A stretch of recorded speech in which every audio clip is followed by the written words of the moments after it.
For the first time this morning, we are going to learn about the coronavirus from someone who is right now being treated for the coronavirus. One of the passengers on board the Diamond Princess, who was confirmed as a coronavirus case, taken off the ship and now receiving medical care in hospital in Tokyo. I'm going to introduce you to Rebecca Frazier now. She's from a town just outside Portland, Oregon, Forest Grove, Oregon. There she is, live with us from her hospital bed. Rebecca, I'm just delighted to welcome you to the program, and we can't wait to hear the story you're going to tell. But good morning and welcome. Good morning, Heather. Thank you for having me on. Listen, as I look at you, I'm thinking Rebecca Frazier looks pretty well. How are you, Rebecca? I feel pretty well. I never really had any symptoms like cough, a slight fever when I arrived on Friday to the hospital. Both of those have since resolved. I haven't experienced anything else, so I'm very thankful for that. Meanwhile, you're still in hospital, and we'll get to the certain, the current conditions in just a second, but take me back to where this whole story began, because we're very intrigued. As I said, we've never spoken to anybody on our program with coronavirus. So were you showing any symptoms? How did you even know you were sick?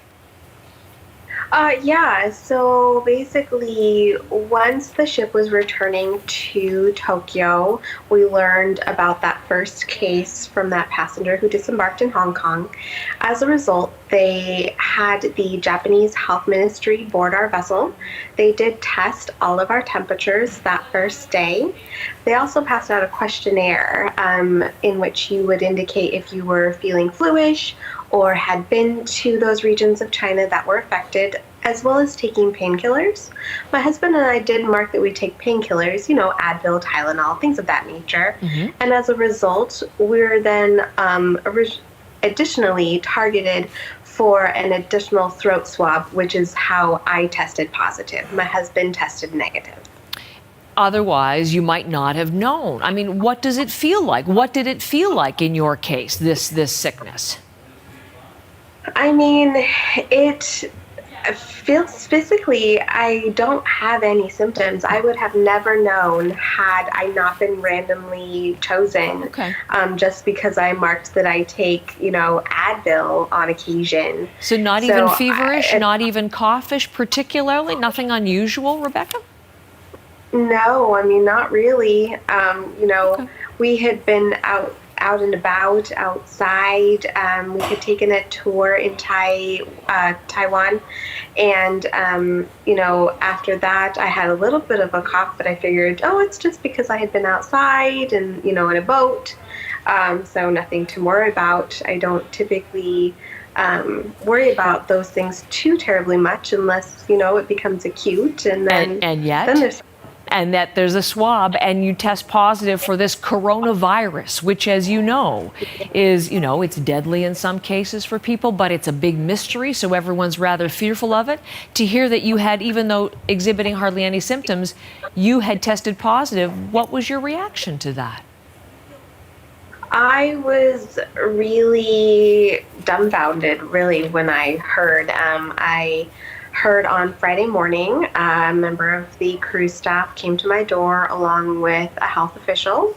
The cruise staff was there to basically translate the information to me in English that I had tested positive, that I would need to be removed from the ship and go to a hospital locally.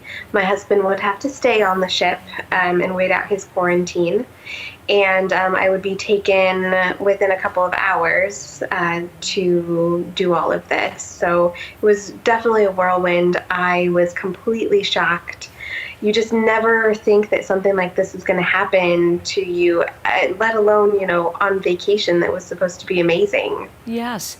And so there you are, about an hour and a half or so outside of Tokyo, outside of Yokohama, where you were on the ship, where it is in port, in this hospital. And as we talk, can you show us, I mean, this looks like a Western hospital room to me. Is it a private room? Show us around and tell us where they're caring for you.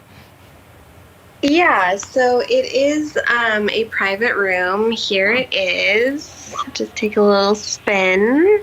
I have a nice big window, so that's good. And then there's my door. There's a restroom over there to the right, and a sink here. And then behind me And then is your the bed. So a pretty standard hospital room in isolation. You're there by yourself. And when we were just gearing up to talk to you on air, we were watching as a doctor came in and dealt with you. How are they caring for you? What are they doing in terms of looking after you and treating you, Rebecca? Yeah, so basically they're just monitoring me. So monitoring my temperature multiple times a day, blood pressure, pulse, and listening to my lungs. Other than that, I've not received any additional treatment, no IV fluids, no IV medications, or other oral medications to treat, any sort of a flu or cold symptom. So basically, I'm just in the isolation, so not to pass it along to anyone else. How would you assess the level of care? I would say the level of care is good. Being in a hospital in a foreign country for which I don't speak the language has its challenges, but the doctors and the nurses are very caring, and they check in, make sure that I don't need anything. If there is anything I need, they are perfectly willing to, get that for me and to make sure that I am comfortable during my stay. So you told me earlier your symptoms are not worsening, and that is good news. I'm wondering what you're hearing then as far as when you might be released, where you will go, might you go home, any of those questions? Yeah, definitely. So right now I'm waiting. I have to wait 14 days from when I was first tested for an additional test.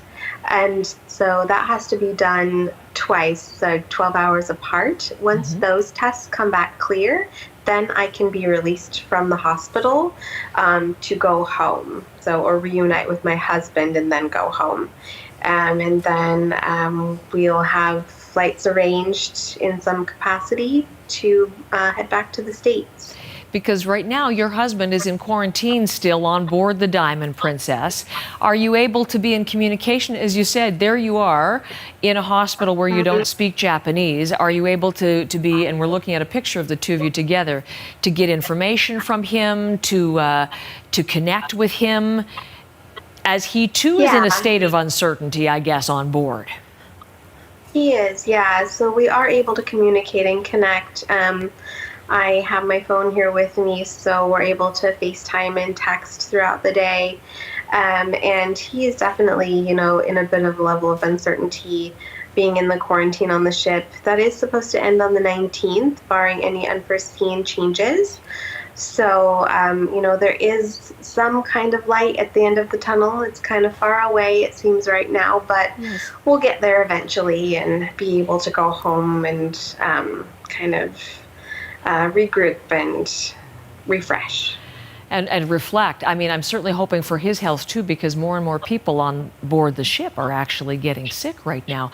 Can I ask you finally, Rebecca, for this conversation, I'm wondering, we're talking about this, it's been our top story in the news for 4 weeks now, and there is a growing number of cases around the world, and there still is a lot we don't know about this coronavirus. But here you are, you're dealing with it. Mild case, thankfully, but you are dealing with it. I mean, what is your message to us as we talk about coronavirus? Yeah, I mean, my message is that for all the people who are here in Japan, on the cruise ship, who have been tested and everything and quarantined, the government is making really sure that, nobody is leaving the ship, so nobody can spread this around to any of the public. And we won't be able to leave where we're at until they're sure that it's contained. So nobody needs to worry about us bringing it back, to Canada or to the States or wherever we're from. They're going to make sure that, we're clear before we can do that. And I think that a lot of people are scared that we're going to bring it back over the borders, and it's just going to spread rampant. And I think that the folks who, channel that, they're doing the best that they can to contain it and keep everybody safe. Rebecca, I hope you continue to feel well. Wonderful to meet Thank you. Sharing your story, the first time we have heard from a coronavirus patient there, and it looks like you're going to have a few days of, well, quiet and maybe some boredom at times, but good health is the most important thing, and as we say, we're glad you're feeling well. Thank you for talking to us today. Thank you so much for having me on. Rebecca Fraser from her hospital room in Tokyo. First time on our network, as you hear, in the first person from someone who is being treated for the coronavirus.